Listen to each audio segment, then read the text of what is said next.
The Rock Orchestra have performed to more than 500,000 fans worldwide and topped the official UK rock and metal albums chart. Now they're bringing their most ambitious production yet to arenas across the UK and Ireland this October. Arenas of Fire promises fire, pyrotechnics, a full choir, a full orchestra, and reimaginings of some of the greatest rock and metal songs ever written. To preview these spectacular shows, I'm delighted to be joined by Nathan Reed, creative director and producer for the Rock Orchestra. Nathan, welcome to Metal Talk. How you doing? All right. Yeah, we're all good, thank you. You described Arena of Fire as the most explosive version of the Rock Orchestra we've ever created. Yeah. What was the creative spark that pushed you to scale this up dramatically? Sure.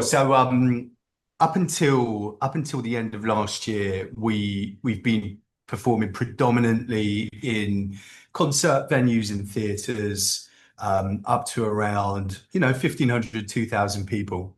And our first show, the Rock Orchestra by Candlelight, it it really kind of it's great for creating that kind of haunting, ghostly atmosphere that is just under the surface of most rock and metal Hmm. songs and can really be brought forward in that environment.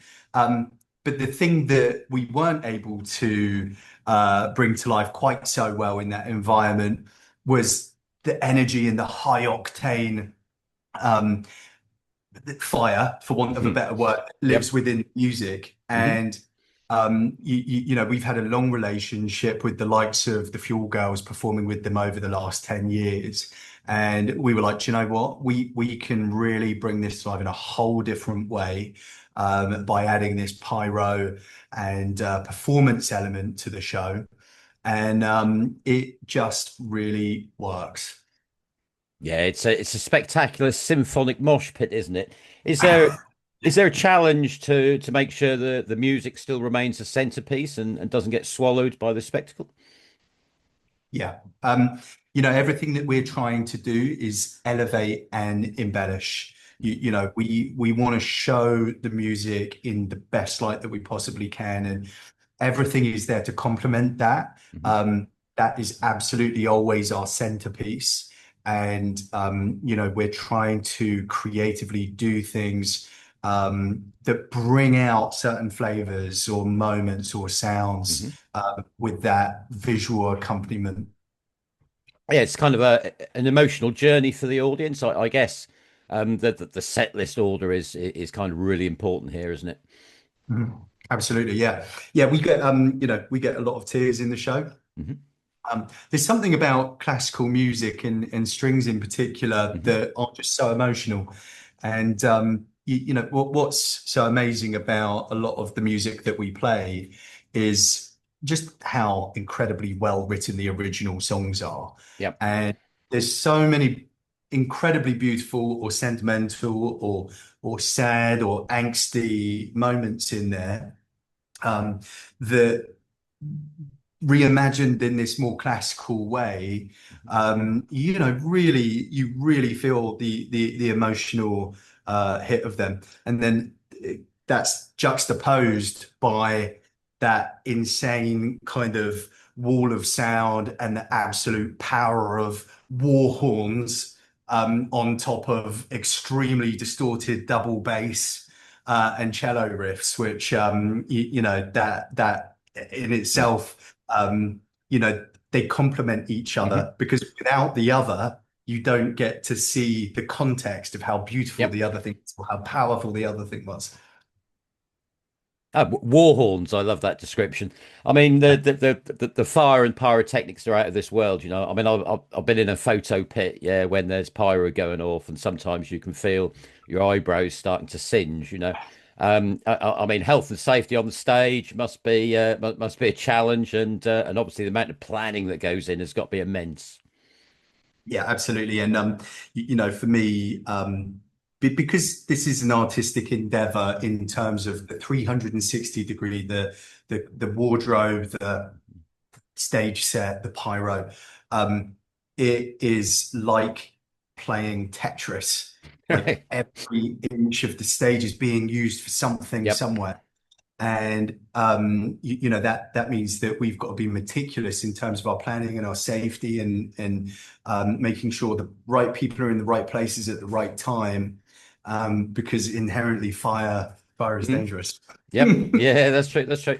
I mean, you've spoken before about wanting the audiences to feel the energy of rock and metal on a cinematic scale. I mean, I was going to ask what cinematic meant, but then yesterday you released Thunderstruck, Yeah, and if you just watch the video behind that, yeah, that perfectly illustrates the kind of cinema effect, and Dara and Mia are absolutely awesome in that version. Yeah. they are so cool. And no, yeah, do you know what? I'm pleased that you said that because yeah, I also feel like in terms of cinematic, Mhm. that I think that video is the thing that we've done that feels closest to like a little movie. Yep. Um, it doesn't really have like an explicit narrative. Mhm. Um, but there's some sense of what's going on, and the horse and the woods and the lightning, and we worked with a CGI artist to get all of that in there. Yeah, Um, yeah, the violin on top of the castle, yeah, all the yeah, fog and everything like that. I mean there's 42 musicians credited. Yeah, I mean yeah, that kind of really, and that's not including you and everyone else. That really kind of emphasizes the scale of the project, I think.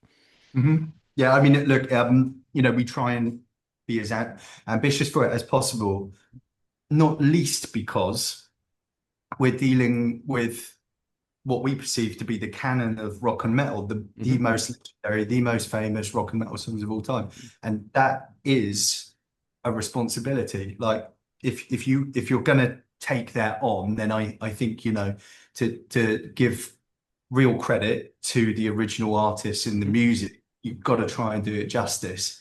And as a completely independent project, Hmm. that we promote ourselves and we released our own music and we fund and we create and edit and produce our own music videos. Um, it's not cheap to No. put it together, but as a passion project, as something that we just deeply love and we just want to do it justice, it's worth it because it hurts the pocket, but you can sit back at the end and go, Yeah. okay, great. Yeah, I mean, the scale of the Thunderstruck video was awesome. Yeah, when you get to the violin solo, I mean, I had goosebumps the first time I went through that. It's that cool to watch. I mean, if you look at the set list, yeah, you've got Metallica, Rolling Stones, AC/DC, System of a Down, Linkin Park, Motorhead, Iron Maiden. I mean, that's an enormous stylistic range. Is there a challenge to maintain a coherent sound across different artists? Yeah, yeah, and the thing is, growing up, I've been in metal bands Hmm. since I was 12 or 13 Yep. years old, and I lived through what would have been the kind of new metal scene coming through, Hmm. uh, and that happened to a backdrop of Metallica was huge at the time. Iron Maiden was still big. Guns N' Roses was still really big, and then you had the likes of Linkin Park and System of a Down and people like that coming through, and and then beyond that, the kind of more emo era then came out. And when you're covering rock and metal, it quickly becomes apparent like how expansive that is. Yep. And in terms of like expectations for the public at large coming and seeing the Rock Orchestra, it's genuinely very difficult to try and get something in there for everyone. Hmm. And so really what we try to focus on is songs that we feel inspired by in terms of their potential to be symphonic. And I think that My Chemical Romance is a really good example of that.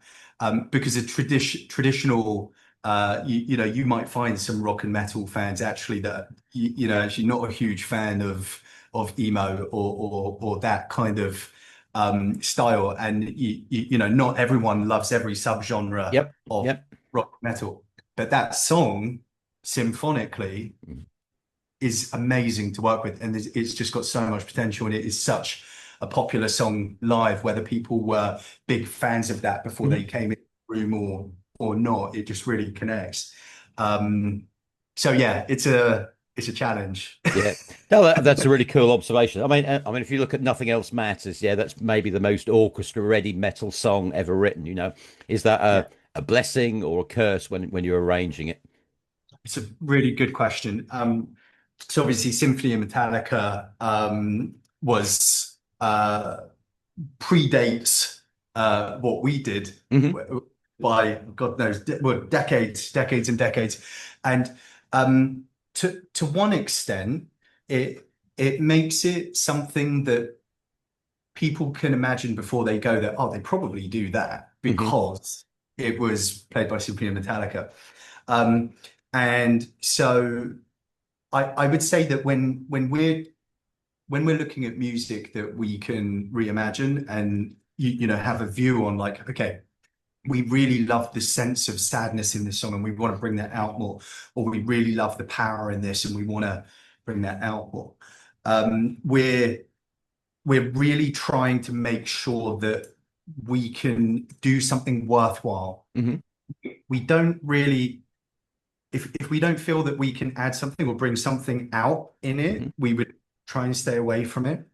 And actually, in Nothing Else Matters, although there was already a symphonic version of it that exists, um, we just, it's got so much emotional clout, that song. And what we wanted to do was bring in the soprano Right. and Okay. Yep. have that lift, that middle eight section, Hmm. which is actually a very relaxed section in the original. It's quite a chilled ding ding ding ding ding ding on the guitar, and we built in this huge soaring soprano section in there just to really like drench it in Hmm. sad drama, and that was our view on it. But in general, if something is already classical and already symphonic, there has to be a good reason for us Right. then to take it on. Yeah. Okay. Is there a song that you tried to arrange orchestrally that just simply didn't work? Yeah, yeah. It was a Red Hot Chili Peppers Right. song. Okay. Yeah, it was really tough. You know, some songs that are really major and happy, which actually a lot of Red Hot Chili Peppers is quite major. Hmm.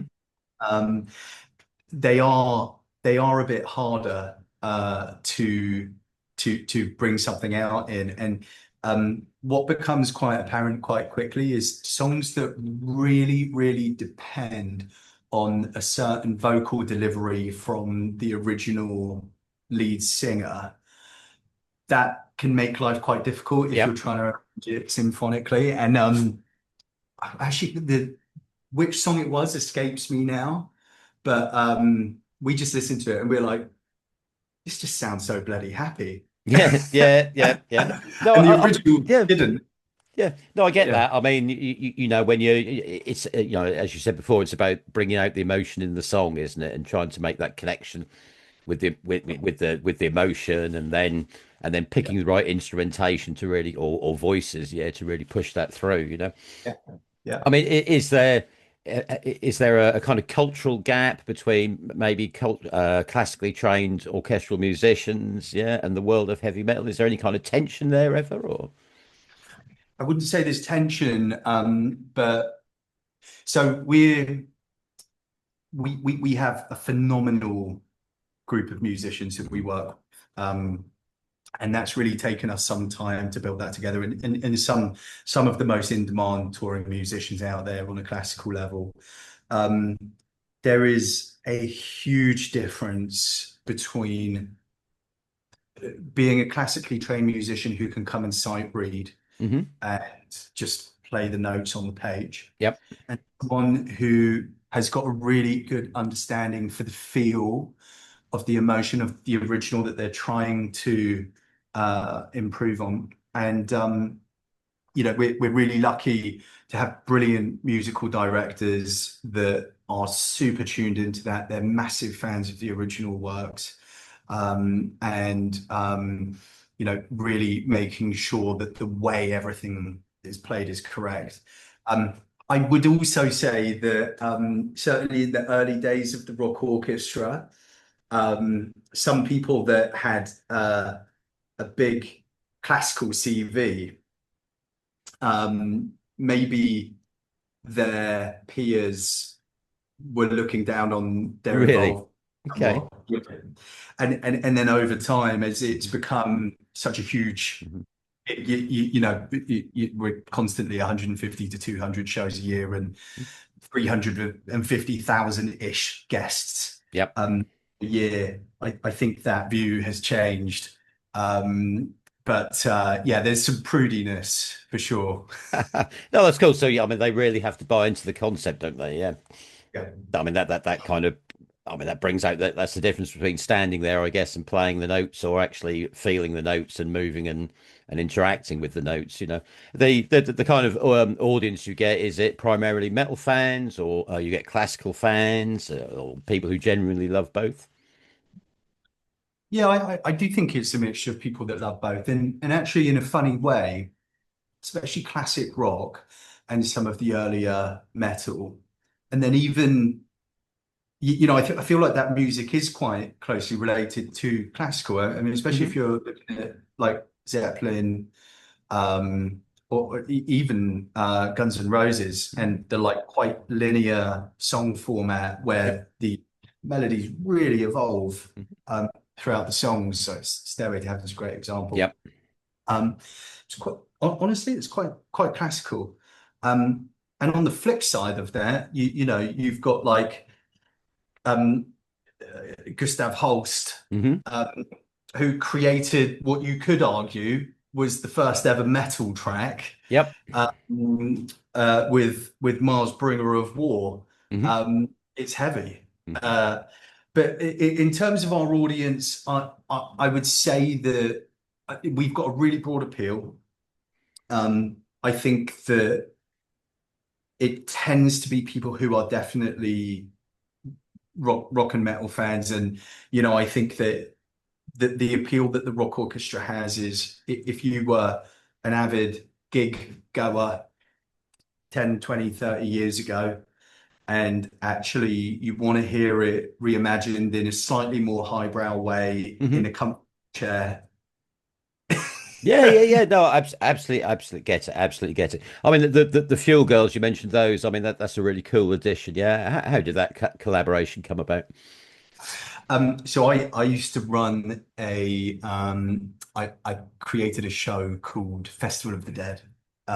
This is probably 12 to 14 years ago, and Festival of the Dead, it was like a circus come cabaret come carnival in a standing environment. So we would have like huge Batala drum sections, like people on stilts, giant skull floats going through the Wow. audience, Yeah. circus performers up on stage, the Fuel Girls doing their pyro sections. And we toured that for like 8 years around the UK every Halloween. And we played some awesome shows, but that was when my love of the performance side, the kind of circus skill performance side, and especially fire came from. And actually, I think maybe what quite a few people don't know about the Rock Orchestra is that when I was first creating the show, it was as a Festival of the Dead show.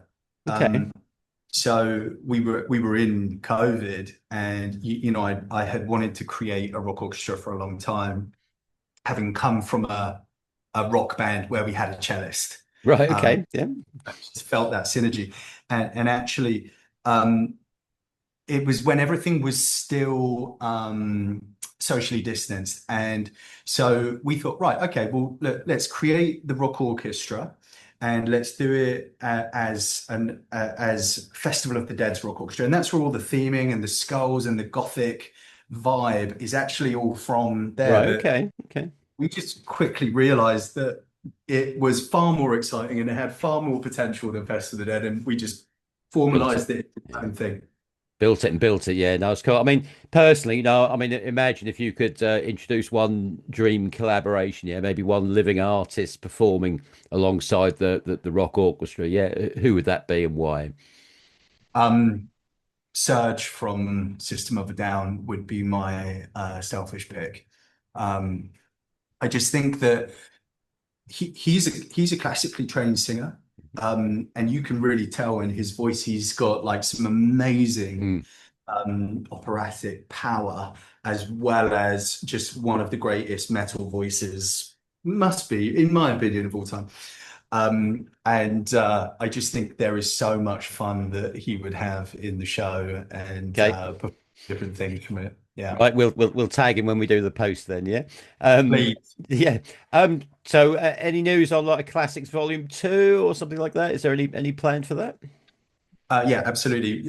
So we're working on an EP right now, and that is mainly focusing on our rock versions of classical songs. Okay. Uh, that's going to be a shorter, sharper EP of 4 or 5 tracks. Um, and then Classics Volume 2 will be arriving probably towards the end of 2027. Okay. Fantastic, fantastic. I mean, if this conversation is anything to go by, Arena of Fire is going to be something very special indeed. I know the Metal Talk team are really excited to get down there and watch it. Yeah, it's you're excited to bring it to England, yeah, or to Britain. I cannot wait. Yeah, I am. And yeah, I'm certainly, so far as anything I've ever done in my life so far, is the thing I'm absolutely most proud of. Fantastic, fantastic. The Arena of Fire tour runs through October. Arenas across the UK and Ireland. Tickets start at £38. You can get yours now at therockorchestra.com. Nathan Reed, corrective, I got it wrong again. Creative director and producer at the Rock Orchestra. Thank you for your time. Any message for the fans? Thank you so much, and I look forward to seeing you. And yeah, be ready for a fiery night. Be ready for a fiery night and watch the eyebrows. Yeah, great. We can't wait to see you in London. Nathan, thank you so much. Thanks, Steve.